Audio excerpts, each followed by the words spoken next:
عمرہ کریں، حج کریں، عبادت کریں، اللہ نے جو آپ کو کوئی صلاحیت دی ہے لوگوں کے لیے کوئی خدمت کے حوالے سے، لیکن آپ اللہ کی مخلوق کی تذلیل نہ کریں، ان کی توہین نہ کریں۔ لوگ کہتے ہیں ہم جی ماشاءاللہ ہر سال عمرہ کرتے ہیں، بھائی کسی پر احسان کرتے ہیں آپ نے 15 حج کر لیے ہیں تو بھائی پھر کیا ہے، اچھی بات ہے، آپ کو تو چھپانا چاہیے۔ صوفیاء کہتے ہیں کہ اللہ کے نیک بندے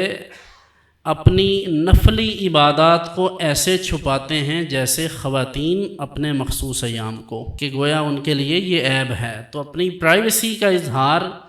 یہ کہنا کہ ہم نے اتنے عمرے کر لیے اور پھر ماڑے بندے کے سامنے کہنا، یعنی وہ غریب آدمی جو آج تک اپنی عمر کے 30-40 برس میں ایک بار بھی حاضری نہیں دے سکا، تو آپ روز اس کے سامنے یہ باتیں کریں، اس کو تو یہ لگے گا کہ شاید اس پر کوئی اللہ کی زیادہ مہربانی ہے کہ اللہ تعالیٰ اسے بلاتا ہے، ہو سکتا ہے کہ ہم سے زیادہ اس پر مہربانی ہو۔ تو اس لیے یہ چیزیں اس طرح سے نہیں سوچنی چاہیے، بلکہ اللہ نے جب موقع دیا تو آپ نیت صحیح کر کے خلوص نیت کے ساتھ اللہ کی بارگاہ میں حاضر ہوں، اور صحیح حج جو خلوص نیت کے ساتھ کیا جائے۔ نبی کریم صلی اللہ علیہ وآلہ وسلم نے ارشاد فرمایا کہ جو شخص اس طرح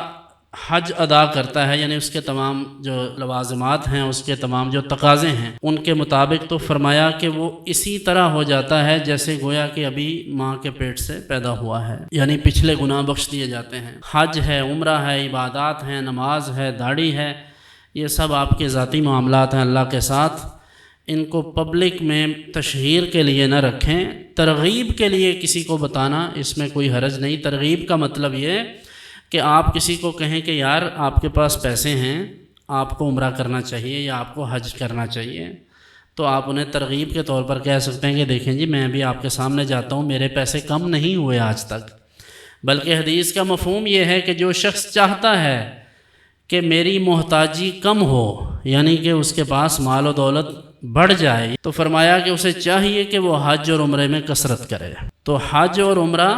بندے کی محتاجی کو، اس کی غربت کو کم کرتا ہے۔ میں تو حیران ہوتا ہوں کہ جس وقت ہم کعبۃ اللہ کا طواف کرتے ہیں تو یہ مناجات کا وقت ہے، یہ اللہ کی بارگاہ میں حاضری کا وقت ہے، کم از کم اس وقت کیمرے کو معافی مل جانی چاہیے اور اس بات کا خیال رہنا چاہیے۔ اب یہ حالات ہیں کہ مواجہ شریف میں جائیں، مدینہ منورہ میں حضور اکرم صلی اللہ علیہ وسلم کی بارگاہ اقدس میں حاضری کے لیے،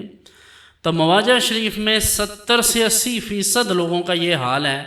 کہ وہ نہ خود سلام عرض کرتے ہیں نہ ہمیں کرنے دیتے ہیں،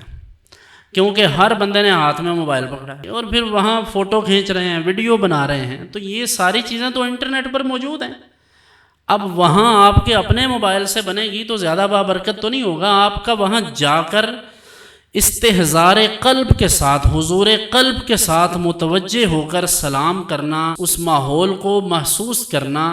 اور ان کیفیات کو یوٹیلائز کرنا، یہ ضروری ہے۔ اب آپ دیکھیں کسی زمانے میں یہ، بلکہ انہوں نے حرمین شریفین سے ایک باقاعدہ فوٹو کے ساتھ ایک کیپشن دے کر نیچے ایک مضمون لکھا تھا، تو انہوں نے کہا کہ یہ یعنی کعبۃ اللہ کے طواف کے دوران، یعنی مطاف میں، کہ یہ وہ جگہ ہے جہاں کسی دور میں لوگوں کے ہاتھ دعا کے لیے اٹھتے تھے اور اب کیمرے کے لیے اٹھتے ہیں۔ اندازہ کریں آپ۔ سوال یہ ہے کہ ہمارے مذہبی رہنما، مذہبی پیشوا یا ہماری جو مذہبی کمیونٹی ہے، جو ہمارے لوگ محفلوں میں روز جاتے ہیں، عرسوں میں، میلوں میں اور ساری جگہوں پر، تو کیا ہم سب اتنے احمق ہیں اللہ کی اس بندگی میں بھی لوگوں کو شامل کر رہے ہیں؟